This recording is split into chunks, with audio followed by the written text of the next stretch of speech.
the Passion from the Gospel of Matthew. In fulfillment of Scripture and obedience to God's will, Jesus goes to the cross so that a new covenant in his blood may bring forgiveness of sins. Even the soldiers who crucify him recognize him to be the Son of God. One of the 12, who was called Judas Iscariot, went to the chief priest and said, "What will you give me if I betray him to you?" They paid him 30 pieces of silver, and from that moment he began to look for an opportunity to betray him. On the first day of unleavened bread, the disciples came to Jesus saying, "Where do you want us to make the preparations for you to eat the Passover?" And he said, "Go into the city to a certain man, and say to him, 'The teacher says my time is near. I will keep the Passover at your house with my disciples.'" So the disciples did as Jesus had directed them, and they prepared the Passover meal. When it was evening, he took his place with the 12, and while they were eating, he said, "Truly I tell you, one of you will betray me." And they became greatly distressed, and began to say to him one after another, "Surely not I, Lord." He answered, "The one who has dipped his hand into the bowl with me will betray me. The Son of Man goes as it is written of him, but woe to that one by whom the Son of Man is betrayed. It would have been better for him that that one not have been born." Judas, who betrayed him, said, "Surely not I, Rabbi." He replied, "You have said so." While they were eating, Jesus took a loaf of bread, and after blessing it, he broke it, gave it to his disciples, and said, "Take, eat. This is my body." Then he took a cup, and after giving thanks, he gave it to them, saying, "Drink from it, all of you, for this is my blood of the covenant, which is poured out for many for the forgiveness of sins. I tell you, I will never again drink of this fruit of the vine until that day, when I drink it new with you in my Father's kingdom." When they had sung the hymn, they went out to the Mount of Olives. Then Jesus said to them, "You will all become deserters because of me this night, for it is written, 'I will strike the shepherd, and the sheep of the flock will be scattered.' But after I am raised up, I will go ahead of you to Galilee." Peter said to him, "Though all become deserters because of you, I will never desert you." Jesus said to him, "Truly, I tell you, Peter, you this very night, before the cock crows, you will deny me 3 times. Peter said to him, "Even though I must die with you, I will not deny you." And so said all the disciples. Then Jesus went with them to the place called Gethsemane, and he said to his disciples, "Sit here, while I go over there and pray." And he took with him Peter and 2 sons of Zebedee, and began to be grieved and agitated. And then he said to them, "I am deeply grieved, even to death. Remain here, and stay awake with me." And going a little further, he threw himself on the ground, and he prayed, "My Father, if it is possible, let this cup pass from me. Yet not what I want, but what you want." Then he came to the disciples and found them sleeping. And he said, "Peter, so you could not stay awake with me 1 hour? Stay awake, and pray that you may not come into the time of trial. The spirit indeed is willing, but the flesh is weak." Again he went away for the 2nd time and prayed, "My Father, if this cannot pass unless I drink it, your will be done." Again he came and found them sleeping, for their eyes were heavy. So leaving them again, he went away and prayed for the 3rd time, saying the same words. And then he came to the disciples and said to them, "Are you still sleeping and taking your rest? See, the hour is at hand, and the Son of Man is betrayed into the hands of sinners. Get up, let us be going. So my betrayer is at hand." And while he was still speaking, Judas, one of the 12, arrived. With him was a large crowd with swords and clubs from the chief priests and the elders of the people. Now the betrayer had given them a sign, saying, "The one I will kiss is the man. Arrest him." At once he came up to Jesus and said, "Greetings, Rabbi," and kissed him. And Jesus said to him, "Friend, do what you are here to do." Then they came and laid hands on Jesus and arrested him. And suddenly one of those with Jesus put his hand on his sword, drew it, and struck the slave of the high priest, cutting off his ear. Then Jesus said to him, "Put your sword back in its place, for all who take the sword will perish by the sword. Do you think that I cannot appeal to my Father, and it will at once send me more than 12 legions of angels? But how then would the Scriptures be fulfilled, which say it must happen in this way?" At that hour Jesus said to the crowds, "Have you come out with swords and clubs to arrest me as though I were a bandit? Day after day I sat in the temple teaching, and you did not arrest me. But all this has taken place so that the Scriptures of the prophets may be fulfilled." Then all the disciples deserted him and fled. Those who had arrested Jesus took him to Caiaphas, the high priest, in whose house the scribes and the elders had gathered. But Peter was following him at a distance, as far as the courtyard of the high priest. And going inside, he sat with the guards in order to see how this would end. Now the chief priest and the whole council were looking for false testimony against Jesus, so that they might put him to death. But they found none, though many false witnesses came forward. At last 2 came forward and said, "This fellow said, 'I am able to destroy the temple of God and to rebuild it in 3 days.'" And the high priest stood up and said, "Have you no answer? What is it that they testify against you?" But Jesus was silent. And then the high priest said to him, "I put you under oath before the living God. Tell us if you are the Messiah, the Son of God." And Jesus said to him, "You have said so. But I tell you, from now on you will see the Son of Man seated on the right hand of the power and coming in the clouds of heaven." And then the high priest tore his clothes and said, "He has blasphemed. Why do you still need witnesses? You have now heard his blasphemy. What is your verdict?" And they answered, "He deserves death." Then they spat in his face and struck him and slapped him, saying, "Prophesy to us, you Messiah. Who is it that struck you?" Now Peter was sitting outside in the courtyard. A servant girl came up to him and said, "You also were with Jesus the Galilean." But Peter denied it before all of them, saying, "I do not know what you are talking about." When he went out to the porch, another servant girl saw him, and she said to the bystanders, "This man was with Jesus of Nazareth." Again he denied it with an oath, "I do not know this man." And after a little while, bystanders came up and said to Peter, "Certainly, you are also one of them, for your accent betrays you." Then he began to curse, and he swore an oath, "I do not know the man." At that moment, the rooster crowed.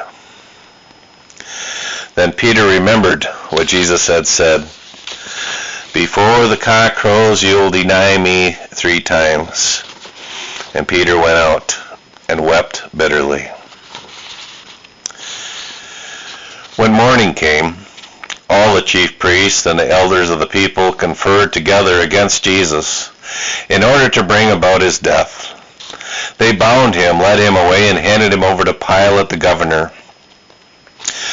When Judas the betrayer saw that Jesus was condemned, he repented and brought back the 30 pieces of silver to the chief priest and the elders.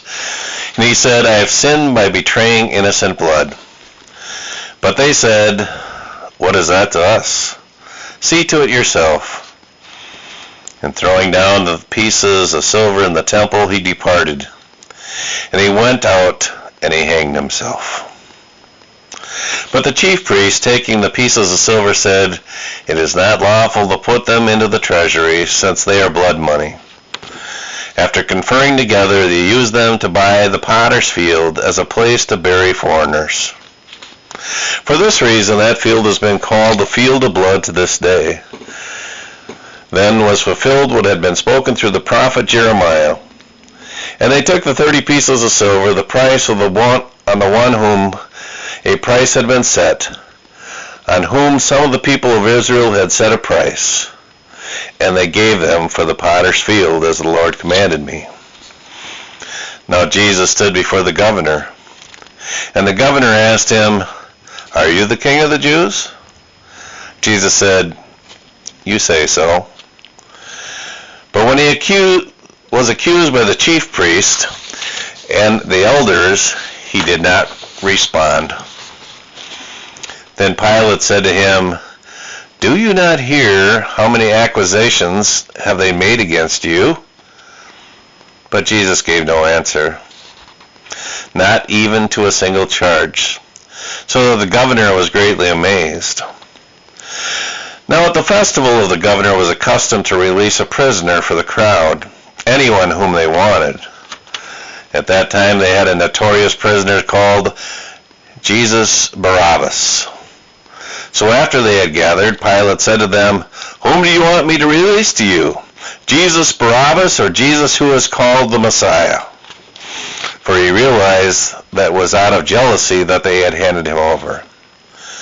While he was sitting on the judgment seat, his wife sent word to him, "Have nothing to do with the innocent man, for today I have suffered a great deal because of a dream about him." Now the chief priests and the elders persuaded the crowds to ask for Barabbas and to have Jesus killed. The governor again said to them, "Which of the two do you want me to release for you?" And they said, "Barabbas." Pilate said to them, "Then what should I do with Jesus who is called the Messiah?" All of them said, "Let him be crucified." Then he asked, "Why? What evil has he done?" But they shouted all the more, "Let him be crucified." So when Pilate saw that he could do nothing, but rather that a riot was beginning, he took some water and washed his hands before the crowd, saying, "I am innocent of this man's blood. See to it yourselves." Then the people as a whole answered, "His blood be on us and our children." So he released Barabbas for them, and after flogging Jesus, he handed him over to be crucified. Then the soldiers of the governor took Jesus into the governor's headquarters, and they gathered the whole cohort together around him.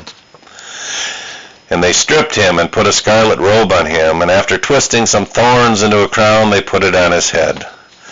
They put a reed in his right hand and knelt before him and mocked him, saying, "Hail, King of the Jews!" They spat on him and took the reed and struck him on the head. After mocking him, they stripped him of the robe and put his own clothes on him. Then they led him away to crucify him. As they went out, they came upon a man from Cyrene named Simon. They compelled this man to carry his cross. And when they came to a place called Golgotha, which means place of the skull, they offered him wine to drink mixed with gall. But when he tasted it, he would not drink it. And when they had crucified him, they divided his clothes among themselves by casting lots. Then they sat down there, and they kept watch over him. Over his head they put the charge against him, which read, "This is Jesus, the King of the Jews." Then 2 bandits were crucified with him, one on his right and one on his left. And those who passed by derided him, shaking their heads and saying, "You who would destroy the temple and build it in 3 days, save yourself. If you are the Son of God, come down from the cross." In the same way the chief priest also, along with the scribes and elders, were mocking him, saying, "He saved others, he cannot save himself. He is the King of Israel. Let him come down from the cross now, and we will believe in him. He trusts in God, let God deliver him now, if he wants to, for he said, I am God's son. The bandits who were crucified with him also taunted him in the same way. From noon on, the darkness came over the whole land until 3 in the afternoon. About 3 in the afternoon, Jesus cried with a loud voice, Eli, Eli, lema sabachthani, this is my God, why have you forsaken me? And when some of the bystanders heard it, they said, this man is calling for Elijah. At once one of them ran and got a sponge, filled it with sour wine, put it on a stick, and gave it to him to drink. But the other said, wait, let us see whether Elijah will come and save him. And then Jesus cried out with a loud voice and breathed his last. At that moment the curtain of the temple was torn in two from top to bottom. The earth shook and the rocks were split. The tombs also were open, and many bodies of the saints who had fallen asleep were raised. After his resurrection they came out of the tombs and entered the holy city and appeared to many. Now when the centurion and those with him who were keeping watch over Jesus saw that the earth quake and what took place, they were terrified and said, truly this man was God's son. And many women were out there also, looking on from a distance. They had followed Jesus from Galilee and had provided for him. Among them were Mary Magdalene and Mary the mother of James and Joseph, and the mother of the sons of Zebedee. When it was evening, there came a rich man from Arimathea named Joseph, who was also a disciple of Jesus.